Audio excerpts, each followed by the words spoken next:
That is because of the fact that the people to support him is totally behind him. In both houses, to a person, everything that he wanted in this budget, they voted for. You did not get one Republican that broke camp and says, I'm sorry, I can't do that. Even the ones that got hurt. So ladies and gentlemen, tonight, we have a golden opportunity, not only here in the city of Plainfield, but in the state of New Jersey. Mayor, you're the starting point, because it's embarrassing. This last 7 months, as I go around the whole state, there are not people of color who's into the issues that affect your life. And unless you step up to the plate, and I'm gonna tell you right now, all of us are gonna be lost. The nice thing about it, and the fortunate thing that I have going for me, is that middle-income white America is hurting just as much. They can't afford to live in their communities. So again, as the evening go on, I'm happy to answer any questions that you want to ask. But all I say to you, as from one black brother to another black brother, or to a black sister, let's put our difference on the side. Let's start showing some love for each other. Because I'm at the table every day dealing with these issues. And it's embarrassing when they know that we're not together as a race, because we don't follow through. Tonight, you all are feeling good. We're telling you what you want to hear, and tomorrow it's all over.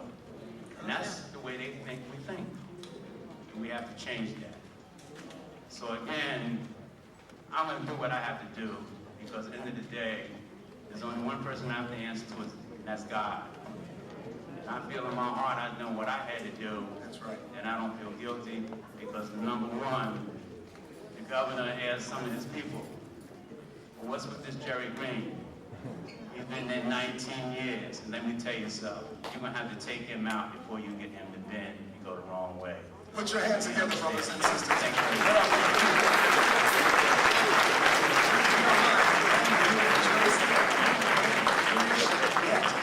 As most of you know, of course, we are broadcasting the flagship stations of Intercity Broadcasting, 107.5 WBLS and 1190 AM WLIB.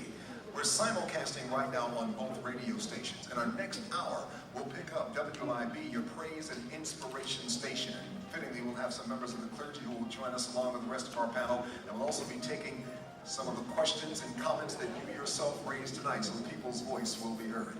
We'll do that right after we have this break. Put your hands together, brothers and sisters. Thank you so much.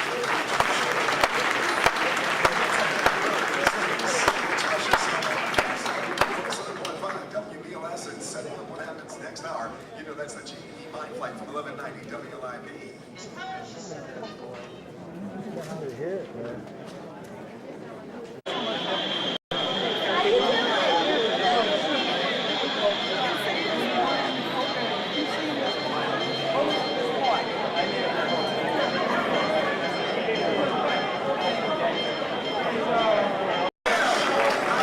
The sound. Bring the sound up, damn it.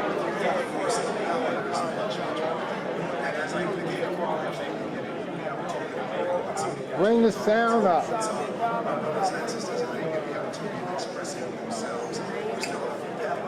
Bring the sound up. Bring the sound up. Bring the damn sound. Oh, every minute. Bring it. Long Island, Staten Island, wherever you are. We just had the Reverend Al Sharpton who joined us live. Wasn't Rev great as always?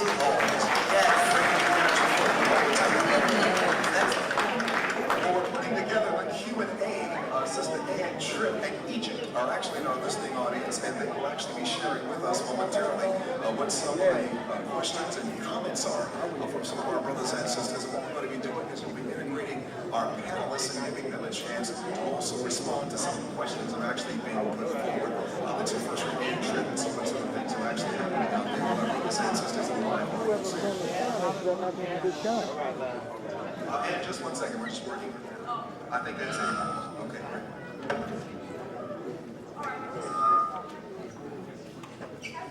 Okay, yeah, right. Can a law be established whereby a gun that is used in a crime can be traced to the state from which it was purchased, and that state pay a penalty for selling that gun? Any response on that? So this is essentially a legislative question. There's nothing,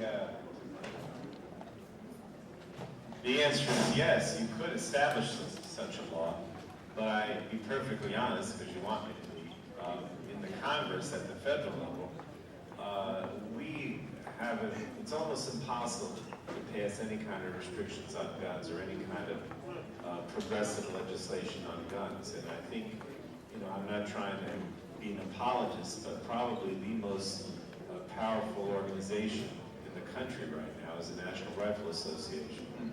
They literally oppose almost everything that we do to try to control guns, or even, you know, things like tracing back guns. So the answer is yes, it's possible, but it would be, I think the last time, I can't remember the last time we passed any legislation that has any limitations or any way to, you know, put any kind of restrictions on guns. It's been virtually impossible. Mayor Briggs, your comments. Absolutely. You know what? If we need to have a law to be initiated, that's something that we need to work on. We have friends of the city of Plainfield who are legislators, and as Congressman Cologne just spoke to, we could certainly get together and try to initiate some sort of law enforcement. But I want to address one quick point. It might be a little bit away from the question, but I want to talk about with regard to guns. I heard somebody mention that in another segment. With regard to guns in our community, that we don't bring them here. I think it was Larry Ham that mentioned that. But what would be important, and it ties into this question in terms of a law, and if in fact there is a gun law for the state of New Jersey, the only way it would work is if the gun law is good in all of our states. Because if not, that means that folks, for instance, from the state of New Jersey could go to another state, maybe down south somewhere, and purchase as many guns as possible with the same day. So, and bring them back here. We need to make sure that we have laws across all of our states banning gun activity, or banning guns, excuse me. And that's the only way that kind of legislation will work. Let's go right to the floor. I think Egypt actually has her questions and Q&A segment ready as well. Yes, I have, most of my questions are in regards to gang violence. Obviously, you know, that is a point of contention if people want to put an end to it.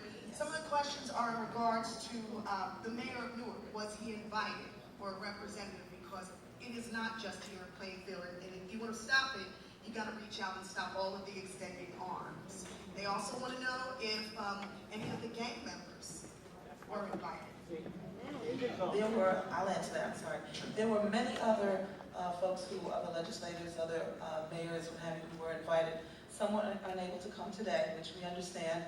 Many have said that they are very, very supportive as well. And as a matter of fact, also, I just got off the phone with Reverend DeForest Buster Suarez, who sends his regards, and he said that he's very supportive of everything that we're trying to do here in Plainfield. And he is a friend of Plainfield, but he had 5 services and he was unable to come. And various other mayors and elected officials have told us the same thing. They were unable to come. And Mayor today. Smith, I think, in terms of his role, actually covers on state and city as well. Absolutely. As the president of the New Jersey Urban Mayors Association, he did do that.